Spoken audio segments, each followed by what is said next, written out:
নমস্কার বন্ধুরা, পম্পার কিচেনে আপনাদের সকলকে স্বাগত। আজ বানাবো ক্ষীর ডুবি পিঠা। এই পিঠা বানাতে চালের গুঁড়ো বা নারকেল কোনো কিছুরই প্রয়োজন নেই। শুধুমাত্র এক বাটি সুজি আর দুধ হলেই এই ক্ষীরের পিঠাটা বানানো হয়ে যায়। আর এই পিঠাটা এতটাই টেস্টি হয় যে একবার যেই খাবে সেই বারবার কিন্তু খেতে চাইবে। তাই দেরি না করে ঝটপট এই পিঠাটা আমার মতো একবার বানিয়ে ফেলতে পারেন। আশা করছি আপনাদের ভীষণ ভালো লাগবে। তাহলে চলুন আজকের ক্ষীর ডুবি পিঠার রেসিপিটা দেখে নেওয়া যাক। আজকের শীতে সেরা পিঠে বানানোর জন্য দেখুন এখানে আমি 1 চামচ ঘি নিয়ে নিয়েছি। প্রথমে ফ্রাই প্যানটাকে আমি একটু ভালোভাবে গরম করে নিয়েছি আর এই ফ্রাই প্যানের মধ্যে আমি এই 1 চামচ ঘি দিয়ে দিলাম। প্রথমে ঘিটাকে একটু মেল্ট করে নিয়ে গরম করে নেব। এবারের মধ্যে আমি এই বাটি 2 বাটি দুধ দিয়ে দেব। দেখুন এই যে বাটিটা আমি ব্যবহার করছি এই বাটির মাপ করে আমি 2 বাটি এখানে দুধ ব্যবহার করলাম।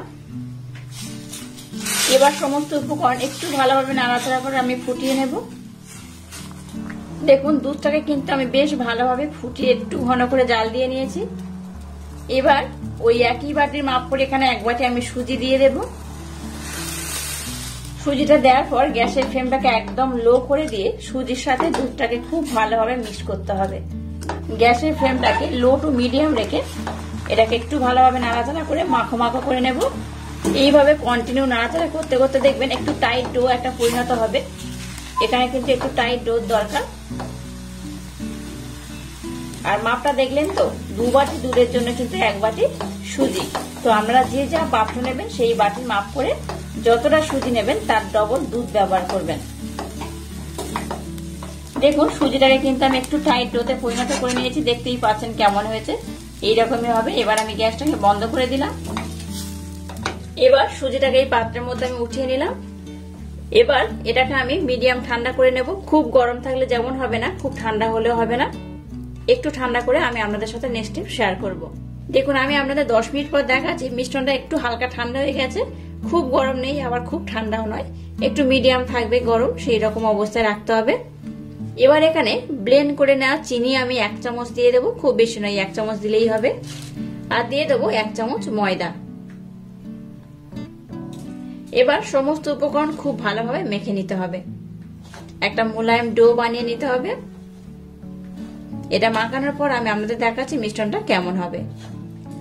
দেখুন মিশ্রণটা কেমন হয়েছে। মিশ্রণটা কিন্তু বেশ সুন্দর হয়েছে, একদম মোলায়েম হয়েছে। এইভাবে কিন্তু মোলায়েম করে মাখাতে হবে, তবেই কিন্তু আজকে এই শীতের সময় সেরা পিঠের রেসিপিটা আপনারা দেখতে পাবেন বা বানাতে পারবেন। দুর্দান্ত হয়। দেখুন কত সুন্দর হয়েছে। এবার এটা থেকে আমি লেচি কেটে নেব। এবার দেখুন লেচিটা কেমন কাটছি, ডো গুলো কেমন হবে দেখুন। এই দেখুন খুব বড় নয় আবার খুব ছোট নয়, মিডিয়াম। যেমন আমরা রুটির ডো বানাই ঠিক কিন্তু সেই রকমই। দেখতেই পাচ্ছেন কেমন হয়েছে। এইভাবে আমি ডো গুলোকে বানিয়ে নেব। এবার দেখুন এটাকে আমি সরিয়ে নিলাম। এবার দেখুন এটাকে কিন্তু এইভাবে লম্বা শেপ দিতে হবে। আপনারা চাইলে কিন্তু একদম আপনাদের হাতের মাধ্যমে বা এইভাবে কোনো পাত্রের উপর রেখে একটু চাপ দিয়ে দিয়ে লম্বা শেপ করতে পারেন। দেখুন এটাকে আমি লম্বা দড়ির মতো শেপ দিয়ে নিয়েছি। দেখতেই পাচ্ছেন কেমন হয়েছে। এবার এটাকে কিভাবে মুড়ে নেব দেখুন। দেখুন এটাকে কেমন করে মুড়ছি দেখুন। আর এই যে মুখের দিকটা, মুখের পোর্শনটা কিন্তু একদম এইভাবে চেপে দিয়ে দেবেন।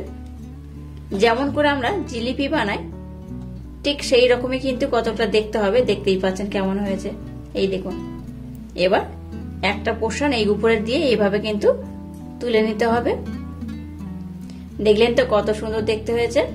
এটা দেখতে যেমন সুন্দর, এটা বানানোর পর খেতে কিন্তু তেমনই দুর্দান্ত হয়। আর এইভাবে সবগুলোকে আমি খুব সুন্দর করে প্রথমে বানিয়ে নেব। দেখুন আমি আর একটা বানিয়ে আপনাদের দেখিয়ে দিচ্ছি। এটা একদম লাস্ট। এই দেখুন প্রথমে মুখটা দিয়ে একদম এর সাথে লাগিয়ে দেবেন। এই একদম শুরুর পোর্শনে এইভাবে লাগিয়ে দেবেন। এবার এই লম্বা দিকটা নিয়ে এইভাবে আস্তে আস্তে মুড়ে দিয়ে আবার শেষের প্রান্তটা উপরের দিকে দিয়ে এইভাবে মুখের সাথে একসাথে এক করে দিতে হবে, নতুবা কিন্তু খুলে যেতে পারে। তাই এইভাবে একটু লাগিয়ে দিতে হবে। দেখতেই পাচ্ছেন কেমন হয়েছে। দেখুন সবগুলো বানানো হয়ে গেছে। কত সুন্দর দেখতে হয়েছে দেখুন। দেখতেই পাচ্ছেন অসম্ভব সুন্দর দেখতে হয়েছে। চলুন এবার নেক্সট স্টেপ শুরু করা যাক। দেখুন গ্যাসটাকে জেলে দিয়ে একটা কড়াইতে তেল দিয়ে তেলটাকে আমি খুব ভালোভাবে গরম করে নিয়েছি। তেলটাকে মিডিয়াম গরম রাখলে হবে না, তেলটাকে বেশ ভালোভাবে গরম করতে হবে। এবার যে পিঠের শেপগুলো দিয়ে যেগুলো বানালাম সেগুলো তেলের মধ্যে দিয়ে দেবো। একটা কড়াইতে যতগুলো ধরবে আমি ঠিক ততগুলো দিয়ে দেব। আর খুব বেশি লাল করে কিন্তু ভাজার দরকার নেই, একটু মিডিয়াম লাল করলেই হবে। দেখুন অটোমেটিক কিন্তু এটা কালার চলে এসছে। দেখুন এগুলোকে আমি লাল লাল করে ভেজে নিয়েছি, খুব বেশি লাল করার দরকার নেই, এইরকম লাল হলেই হবে। আর একইভাবে সবগুলোকে আমি ভেজে নেব।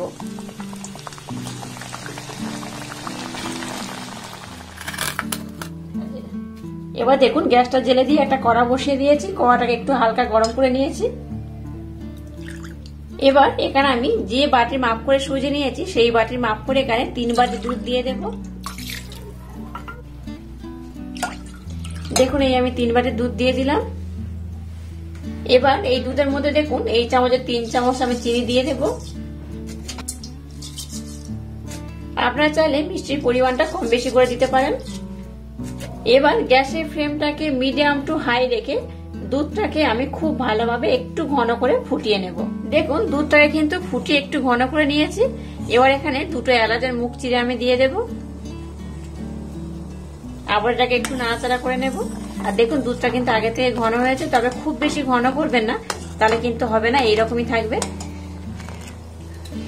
এবার দেখুন যেগুলো পিঠের শেপ দিয়ে বানিয়েছি সেগুলো দুধের মধ্যে দিয়ে দেব।